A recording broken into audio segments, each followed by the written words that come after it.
Elle a ri fort, strident, laid, le genre de rire que les gens utilisent quand ils ne se moquent pas seulement, ils en jouissent.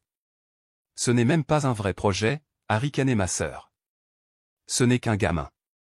Il s'en remettra. Mon fils de 12 ans était assis, figé, serrant la maquette artisanale d'une voiture solaire qu'il avait construite de ses propres mains, la colle séchant encore, une roue encore un peu lâche. Il l'avait apportée au dîner, espérant la montrer à ses grands-parents, espérant qu'ils seraient fiers. Mais au lieu de cela, il s'est fait humilier par sa propre tante devant tout le monde. Des rires ont fusé. Mon frère a reniflé dans son vin. Mon père a souri comme s'il s'agissait d'une plaisanterie anodine. Et mon fils, mon doux, brillant garçon, s'est levé. Sa voix n'a pas tremblé. Ses yeux ne se sont pas embués. Il a juste dit une chose, je n'oublierai jamais ça. Un silence de mort s'installa à table. On pouvait entendre les couteaux reposant sur la porcelaine, la toux gênée de ma mère. Et les yeux de ma sœur se sont écarquillés, comme si elle se souvenait soudain qu'il n'était pas seulement un gamin. Il était mon gamin. Je m'appelle Daniel, et d'où que vous regardiez ceci, restez avec moi, car avez-vous déjà vu votre enfant se briser en temps réel et réaliser que ceux qui l'avaient anéanti partageaient votre sang? J'ai passé mon bras autour de son épaule, j'ai pris doucement sa maquette de voiture sur la table, et nous sommes sortis sans un mot de plus. Pas de drame, pas de cri. Juste un silence qui résonnait plus fort que n'importe quel hurlement. Cette nuit-là, je l'ai bordé dans son lit. Il n'a pas pleuré, n'a pas parlé. Il a juste fixé le plafond, murmurant « J'ai travaillé si dur ». Et je savais que ce n'était pas à propos d'un projet scientifique. C'était à propos de respect, de dignité, de famille et comment la mienne n'en avait aucune. J'ai pris une décision avant le lever du soleil, ils allaient ressentir cela. Pas seulement ma sœur. Eux tous. Parce que s'ils pensaient que cela allait être oublié comme un autre faux pas de dîner, ils ne savaient pas de quoi j'étais capable. Le lendemain matin, le premier domino est tombé, et au moment où le dernier s'est effondré, le petit monde parfait de mes parents s'est émietté comme de la cendre dans le vent.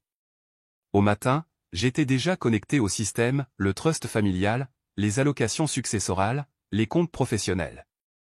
Ils avaient oublié que je gérais tout cela en coulisses parce que je n'avais jamais demandé d'éloge, je me contentais de faire tourner la machine. Jusqu'à maintenant. En 2 heures, j'ai gelé 3 comptes joints. 1 heure plus tard, j'ai révoqué l'accès partagé à l'acte de propriété de la maison de plage qu'ils utilisaient tous mais pour laquelle ils n'avaient jamais payé. À midi, j'avais déposé une requête en dissolution de la société à responsabilité limitée des frères et sœurs qui fonctionnait sous mes identifiants. Voyez-vous, pendant qu'ils se moquaient de mon fils parce qu'il était un gamin avec des rêves, ils avaient oublié que sa mère était l'architecte de la vie sur laquelle il se tenait.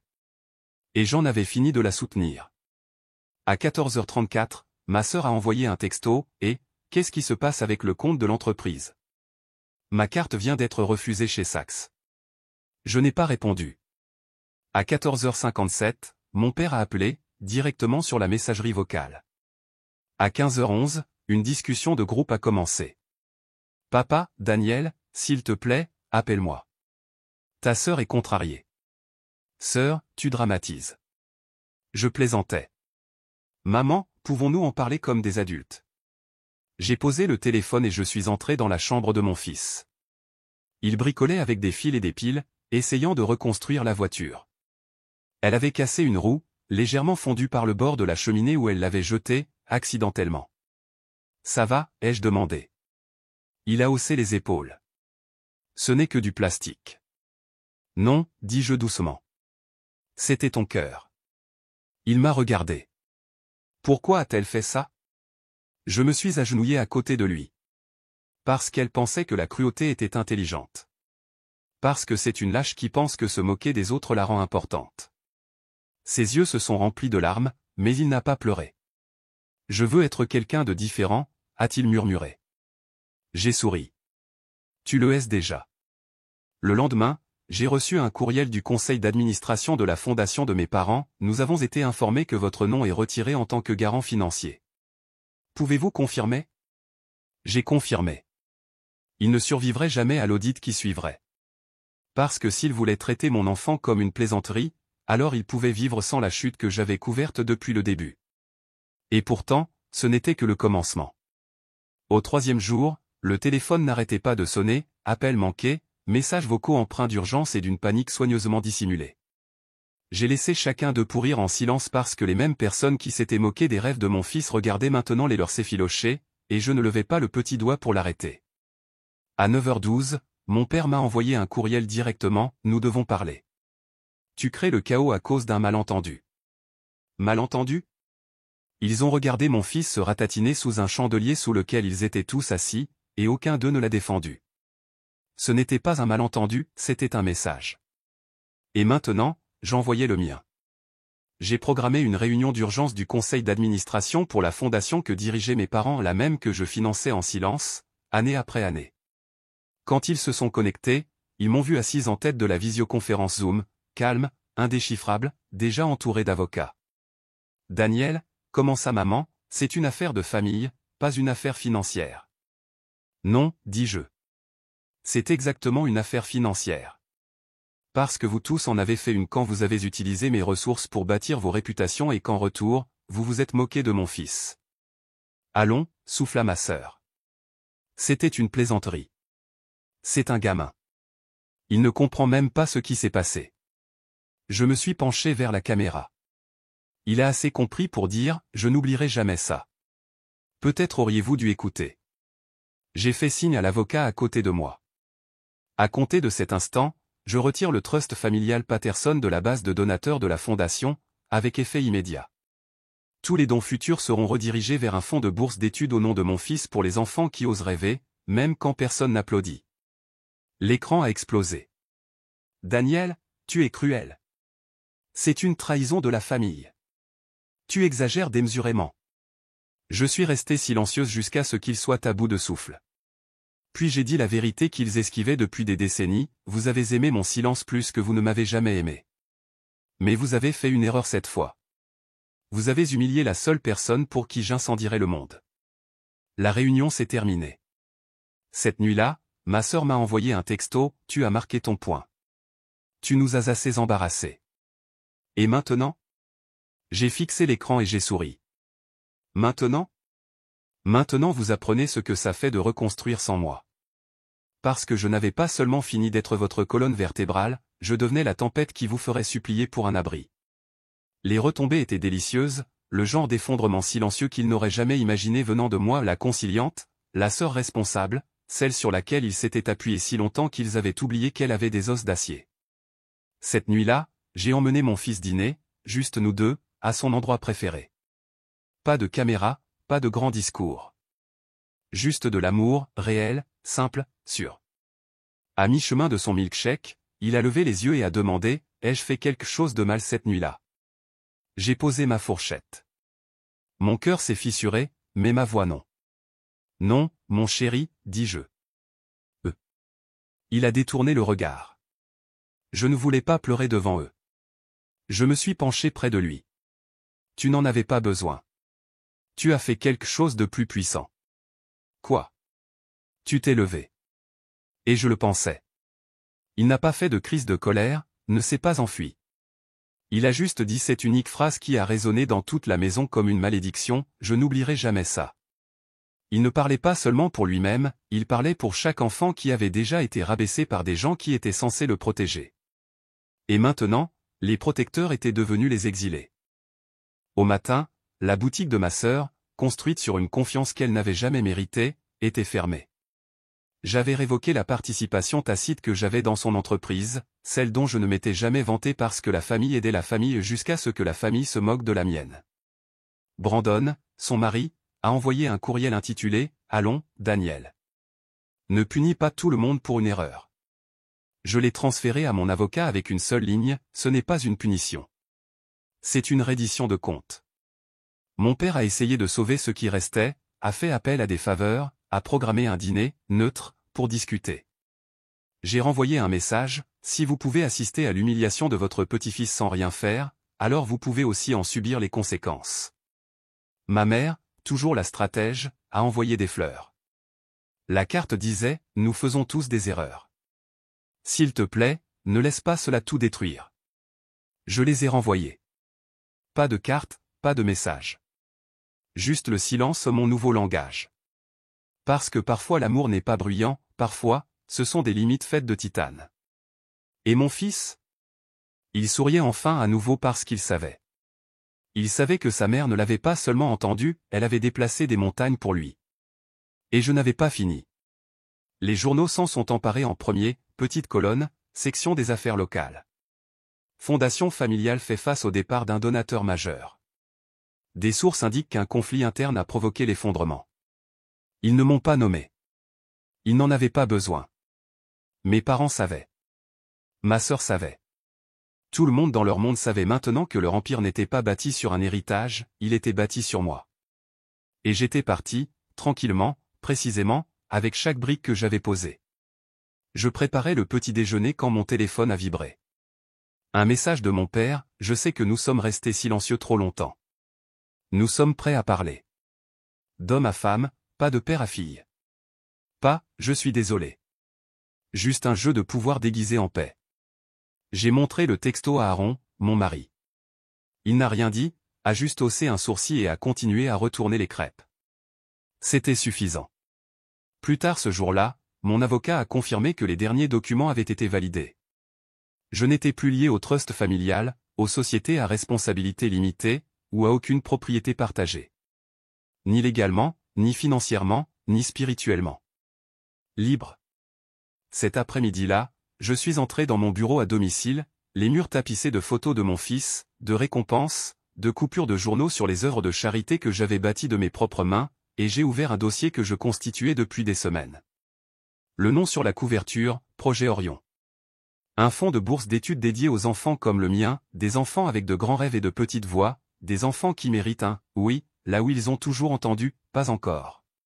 Je l'ai financé avec le montant exact que j'avais retiré de la fondation de ma famille, au dollar près.